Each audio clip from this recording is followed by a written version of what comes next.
5 సినిమాలు ఒకేసారి పోటీ పడటం అనేది మంచిదేనా మీకు అని చెప్పి ఎన్ని సినిమాలు వచ్చినా కానీ జనాలు ఏ చూడాలనుకుంటే అదే చూస్తారు, ఎప్పుడు వస్తూనే ఉంటాయని చెప్పాడు ఆయన. అంటే సంక్రాంతికి ఇన్ని సినిమాలని మూసే దమ్ముంది అనేది ఒక నమ్మకం ఉంది ఇండస్ట్రీలో. అంటే గతంలో అది సంక్రాంతికి అంటే వ్యవసాయ దేశం కాబట్టి రైతుల పండగ ఇది సంక్రాంతి అనేది. పంటలు ఇంటికి వస్తాయి, డబ్బులు వస్తాయి, గ్రామాల్లో డబ్బులు ఆడతాయి. వాళ్ళు టౌన్స్కి వచ్చేసి హోటల్స్లో లాడ్జిల్లో పడుకుని మరీ సినిమాలు చూసి వెళ్ళేవాళ్ళు. అది ఒకప్పుడు అవును. కానీ ఇప్పుడు ఆ పరిస్థితి లేదు. ఇప్పుడు ఎవరికి రావట్లేదు, ఆ టైంకి రావట్లేదు. రైతులకి డబ్బులు వస్తున్నాయా లేదా అనేది పక్కన పెడితే సినిమాలే గ్రామాలకు వెళ్ళిపోతున్నాయి ఇప్పుడు ప్రతి విలేజ్లోనూ. అవును, వాళ్ళు బళ్ళు కట్టుకొని రావాల్సిన పని లేదు, సినిమాయే వాళ్ళ దగ్గరికి ఎడుతోంది. అంటే ప్రతి గ్రామంలో ఉన్నటువంటి పాత థియేటర్స్ని పునరుద్ధరించి అక్కడ రిలీజ్ సినిమా మార్నింగ్ షో వేసేస్తున్నారు. అంటే ఇది చాలా ఈగర్గా మారింది. ఆ మధ్యకాలంలో మీకు గుర్తుండేది అయితే కుమ్మక్కు రిలీజులోనే ఒక పద్ధతి వచ్చింది.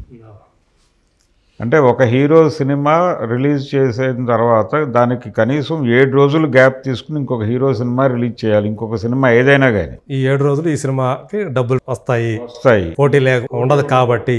పోటీ ఉండకూడదు, సోలో రిలీజ్ అన్నాడు దిల్ రాజు మొన్న. ఆ సోలో రిలీజులే కుమ్మక్కు రిలీజులు. అదే ఈ 7 రోజులు కూడా ప్రపంచంలో ఉన్న అన్ని థియేటర్స్లోనే ఒక సినిమాయే ఆడుతుంది. ఆడియన్స్కి ఆప్షన్ ఉండదు. సినిమాకి వెళ్ళాలనుకున్నవాడు చచ్చినట్టు ఈ సినిమాయే చూడాల్సిన పరిస్థితి కల్పిస్తారు. కల్పించడం ద్వారా ఈ సినిమా స్వీప్ చేసిన తర్వాత దాన్ని తీసేసి ఇంకొక సినిమా రిలీజ్ చేస్తారు. ఈ పద్ధతి కొంతకాలం నడిచి జనం తిరగబడేసరికి ఆపి 2-3 సినిమాలు వేద్దామనే పరిస్థితికి వచ్చారు. ఇప్పుడు 5 సినిమాలకు వచ్చింది. అవును, నిజానికి ఈ 5 సినిమాలు సంక్రాంతికి వేయటం అనేది పాత రోజుల్లో కూడా జరిగేది. అవును, మన ఎందుకు రీసెంట్ టైమ్స్లోనే ఒకవైపు అల్లు అర్జున్ సినిమా అల వైకుంఠపురంలో, ఇంకోవైపు మహేష్ లేరు నీకు, రెండు కూడా భారీ స్థాయిలో 150 కోట్ల దాకా రెండింటికి వచ్చినాయి. అవును, వాల్తేరు వీరయ్య, వీరసింహారెడ్డి రెండు వచ్చినాయి, రెండు కలెక్ట్ చేసి 200 దాటినాయి. అంటే మీకు 80లో కూడా ఇలా 5 సినిమాలు వచ్చినాయి. 1980 సంక్రాంతికి. ఓకే, ఇలాగే దాదాపు అంటే ప్రతి హీరో సినిమా రిలీజ్ అయింది. ఎన్టీఆర్ది ఛాలెంజ్ రాముడు, నాగేశ్వరరావుది 7 అంతస్తుల మేడ, కృష్ణ రాఘవేంద్రరావు కాంబినేషన్లో భలే కృష్ణుడు, ఆ తర్వాత కృష్ణరాజు బి మధుసూదన్ రావు గారి సోమెత్తిన సత్యం. ఓకే, తర్వాత కొంచెం గ్యాప్తో దేవుడు మావయ్య శోభన్ బాబుది. ఇలా 5 హీరోలు సంక్రాంతికి వచ్చారు.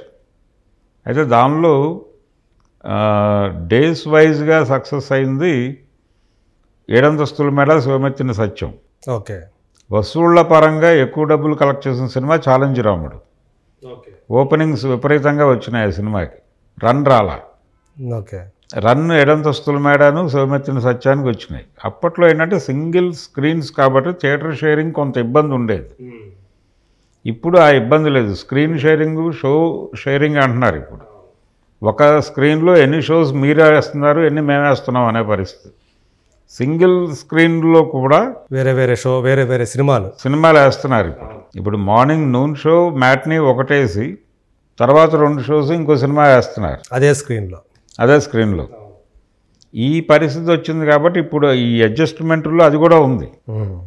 ఇప్పుడు హనుమాన్ సినిమాని మొదటి రోజు అంటే గుంటూరు కారం పడుతున్న రోజే ఆ సినిమా రిలీజ్ చేస్తున్నారు. దానికి సింగిల్ స్క్రీన్స్లో కూడా షో కేటాయిస్తున్నారు. ఆ పద్ధతిలో వెళితేనే సినిమా రిలీజ్ ఉంటుంది అనే పరిస్థితికి వాళ్ళని అంగీకరింపజేసి రిలీజ్ చేస్తున్నారు. ఓకే, ఈ పద్ధతి షేరింగ్లో రేపు సైంధవ్ వస్తుంది. అలాగే ఈగల్ సినిమా అతనికి చాలా అవసరమైన హిట్. అది వరుసగా ఫ్లాపుల్లో ఉన్నాడు. జనం కూడా పెద్దగా ఎవరు మాట్లాడుకోవట్లేదు ఆ సినిమా గురించి, మర్చిపోతున్నారు. కాబట్టి మళ్ళీ జనంలోకి ఎక్కాలి అనే ప్రయత్నం చేస్తున్నాడు రవితేజ ఆ సినిమా ద్వారా. ఎంతో ఆశలు అంటే చాలా నమ్మకం పెట్టుకున్నారు టైగర్ నాగేశ్వరరావు. అవును, అది కూడా ఇబ్బంది పెట్టింది. అది చారిత్రక జానపద చిత్రంలా తయారయ్యి ఫెయిల్ అయింది. ఆ ఫెయిల్ అయిన తర్వాత అంటే ధమాకా తర్వాత వాల్తేరు వీరయ్య వరకు సస్టైన్ అయ్యాడు. ఆ తర్వాత సక్సెస్ రాలా. ఇప్పుడు మళ్ళీ ఈ సినిమాతో హిట్ కొట్టాలి, అదే బ్యానర్ నుంచి వస్తుంది ఈ సినిమా. తర్వాత మీరు అన్నట్టు రావణాసుర వచ్చింది, రావణాసుర వచ్చింది. ఇప్పుడు అదే బ్యానర్, ధమాకా బ్యానర్ నుంచే ఈ సినిమా వస్తుంది, ఈగల్ కూడా. కాబట్టి ఈ సినిమాతో హిట్ కొట్టాలి అని అనుకుంటున్నాడు ఆయన, పీపుల్ మీడియా ఫ్యాక్టరీ. కాబట్టి ఈ సినిమా మీద ఆయనకు హోప్స్ ఉన్నాయి. సైంధవ్ మీద ఆడియన్స్కి హోప్స్ ఉన్నాయి. గుంటూరు కారం మ్యాక్సిమం విన్నర్గా నిలబడే ఛాన్సెస్ అయితే ఉన్నాయి. వాళ్ళు వ్యూహాత్మకంగానే లో ప్రొఫైల్లో వెళ్తున్నారు. ఓకే, ఎక్స్పెక్టేషన్స్ లేకుండా ఆడియన్స్ థియేటర్లోకి రావాలి. అంటే ఒక చిత్రమైన పరిస్థితి చెప్పాలి గుంటూరు గారు. ప్రొడ్యూసర్ దగ్గర నుంచి లేదా ఆ టీం దగ్గర నుంచి మీరు అన్నట్టు లో ప్రొఫైల్ మెయింటైన్ చేస్తారు, పెద్దగా ఎక్కువ దాని ప్రచారం కనిపిస్తుంది, మాట్లాడలేదు అక్కడ. కానీ దాని చుట్టూ వివాదాలు మాత్రం మామూలు మొట్టమొదటి నుంచి ఎప్పుడైతే అనౌన్స్ చేశారో ప్రాజెక్టు అప్పటి నుంచి రకరకాల కారణంలో అది కాంట్రవర్సీలో ఉంటానే వస్తుంది స్టిల్ ఇప్పటికీ కూడా. అప్పుడేమో క్యాస్టింగ్ ప్రాబ్లం అన్నారు, షూటింగ్లు ఆగిపోయాయన్నారు. ఇప్పుడు చూస్తేమో థియేటర్లలో మొత్తం ఆక్యుపై చేస్తుందని చెప్పేసి వేరే సినిమాని వేయకూడదని చెప్పేసి అంటున్నారని, ఇలాంటి కాంట్రవర్సీల్లో 30% స్క్రీన్స్ వాళ్ళే ఆక్రమించారు అవును అనేది ఒక వార్త. అవును. అయితే మొదట్లో అసలు త్రివిక్రమ్కి మహేష్కి స్క్రిప్ట్ విషయంలోనే డిఫరెన్సెస్ ఉన్నాయి, ఈ సినిమా ముందుకెళ్ళదు అని వినిపించింది అని మొదలైంది. అవును. ఆ తర్వాత హీరోయిన్గా పూజా హెగ్డేని తొలగించారు అని వినిపించింది. ఇలా రకరకాల వివాదాల మీద నడిచింది తప్ప ఏ రోజున ఆ సినిమా మీద పాజిటివ్ టోన్ రాలేదు. అలాగే పాటలు రిలీజ్ చేశారు. తమన్, మీరు అన్నట్టు తమన్ కూడా తీసేశారు, వేరే వాళ్ళు వస్తున్నారు. మళ్ళీ ఇంకొక సంగీత దర్శకుడు పేరు వినపడింది. అంటే పాటలు, ఒక పాట బేబీ అనే ఒక పాట వచ్చింది బయటికి. అవును. అది ఫ్యాన్స్ నుంచి కూడా తీవ్రమైన వ్యతిరేకత ఎదుర్కొంది. అది మేము సినిమాల్లో కూడా ఉంచమన్నట్టుగా వాళ్ళు మాట్లాడారు. ఇలాంటి రకరకాల వివాదాలు ఏ ఎక్స్పెక్టేషను లేకుండా ప్రేక్షకుడిని థియేటర్కి రప్పించడం కోసం పన్నిన వ్యూహం ఇది. థియేటర్లోకి వచ్చిన తర్వాత ప్రేక్షకుడు సర్ప్రైజ్ ఫీల్ అయ్యి బయటికి వెళ్ళి మాట్లాడితే ఆ పబ్లిసిటీ సినిమాకి వర్కౌట్ అవుతుందని నమ్ముతున్నారు వాళ్ళు. ఓకే. అందుకని అంటే కలేజా తాలూకా ఇంపాక్ట్, కలేజా కొంచెం ఓవర్ హైప్ చేశారు ఆ టైంలో, అది మిస్ఫైర్ అయింది. అయితే సక్సెస్ అయింది ఆ సినిమా వేరే ప్లాట్ఫామ్స్ మీద. అవును అవును. అందుకని టీవీలో బాగా ఆడింది, ఓటీటీ మీద కూడా బాగా ఇదైంది, బాగా వెళ్ళింది. అందుకని కొంచెం లో ప్రొఫైల్లో వెళ్దామనే వ్యూహంతో వెళ్తున్నారు వాళ్ళు. ఇప్పుడు మీరన్నట్టుగా స్క్రీన్స్ కూడా 60% ఆక్రమణ అదే చేసింది. సో ఇప్పుడు దాంతో పోటీ పడి నడవాలి. ఆల్మోస్ట్ 150 crores వ్యాపారం జరిగింది దాని మీద. అవును. మొత్తం కలిపినా అన్ని సినిమాలు కలిపినా 300 లేవు, కానీ ఇదొక్కటి మాత్రం 150 కోట్లు, మిగతా అన్ని కలిపి 120 కోట్లు అంత అయింది అంటున్నారు. అవును. అందులోనూ మీరు ఈగలు వచ్చేసి ఓన్ రిలీజ్ అంటున్నారు. అవును, వాళ్ళే రిలీజ్ చేసుకుంటున్నారు, డిస్ట్రిబ్యూటర్లు ఎవరు లేరు, బయర్స్. ఇప్పుడు సామిరంగా సినిమా ఉంది, నాగార్జున సినిమా, దానికి కూడా వాళ్ళే రిలీజ్ చేసుకుంటున్నారు కొంతమేరకు. అవును, కొన్ని అన్నపూర్ణ డిస్ట్రిబ్యూటింగ్ నుంచే వెళ్తోంది. అది మొత్తం స్క్రీన్స్ షేరింగ్ అంతా కూడా వాళ్ళే చూస్తున్నారు. వేరువేరు ప్రాంతాల్లో కొంతమంది తీసుకున్నప్పటికీ మొత్తం సూపర్వైజ్ చేస్తోంది అన్నపూర్ణ నుంచే జరుగుతోంది యాక్టివిటీ అంతా. ఓకే.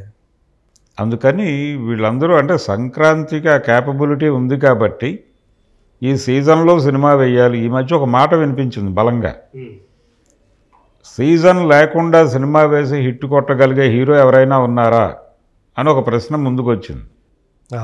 ప్రతి హీరో కూడా ఏదో ఒక సీజన్ చూస్ చేసుకుంటున్నారు. అది సంక్రాంతా, లేకపోతే దసరానా, లేకపోతే క్రిస్మస్సా, సమ్మరా, ఇలాంటి. అంటే ఏదో సీజన్ లేకుండా పెద్ద సినిమాలు రిలీజ్ చేసే ధైర్యం చేయట్లేదు ఎవరు.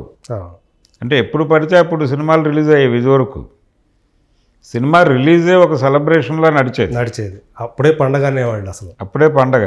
ఇప్పుడు ఏదో ఒక డేట్ వాళ్ళ హీరోల బర్త్డేకి సినిమా రిలీజ్ అయ్యేది. అవును. మే 28 NT Ramarao birthday, September 20 Nageswararao birthday, ఏదో ఒక సినిమా రిలీజ్. 31 కృష్ణ బర్త్డే. ఆ డేస్లో ఒక సినిమా ఏదో ఒకటి రిలీజ్ చేసేవాళ్ళు, అది సెలబ్రేట్ చేసుకునేవాళ్ళు జనాలు, డబ్బులు వచ్చేవి ఆ సినిమాలకి. ఈ పద్ధతిలో ఎవరు వెళ్ళట్లే ఇప్పుడు. ఎందుకు ఇలాగా అంటే 3 రోజులు 4 రోజుల కలెక్షన్స్ మీద సినిమాలు వెళ్ళిపోతున్నాయి. ఈ 3-4 రోజుల్లో ఈ పెట్టిన పెట్టుబడి అంతా వెనక్కి లాగాలి అనేది ప్రోగ్రామ్. ఈ వ్యూహంలో భాగంగానే వీళ్ళు డేస్ లేకపోతే ఇవన్నీ లెక్క చేయట్లేదు. రెండోది, సినిమాని బిజినెస్ చేసుకోవడానికి అనేక ప్లాట్ఫామ్స్ వచ్చినాయి. కేవలం థియేటరే ఇదివరకు.